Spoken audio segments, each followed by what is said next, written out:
नौम है इशाल। इशाल का मतलब है जन्नत का फूल। हिबा, हिबा का मतलब है बख्शिश, तोहफ़ा। हुस्ना, हुस्ना का मतलब है खूबसूरत, ब्यूटीफुल। अबीरा, अबीरा का मतलब है ज़ाफ़रान, खुशबू। फ़ायका, फ़ायका का मतलब है शानदार। फ़ायज़ा, फ़ायज़ा का मतलब है फ़ातह, कामयाब। अमीरा, अमीरा का मतलब है रईस, मालदार। आयत, आयत का मतलब है मौजज़ात इलाही। इज़ा, इज़ा का मतलब है इज़्ज़त व एहतराम।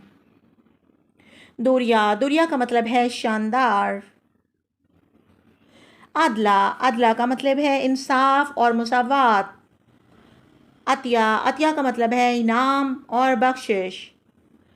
अफ़ीरा, अफ़ीरा का मतलब है दोस्ताना और रूहानी। फ़रहा, फ़रहा का मतलब है खुशी और सरूर। इनारा, इनारा का मतलब है रोशनी की किरण। अलियाना, अलियाना का मतलब है सूरज की किरण, नरमी। अगर आपको अपने नाम का मायने जानना है तो हमें लाइक करें, कमेंट करें और फॉलो करें। शुक्रिया।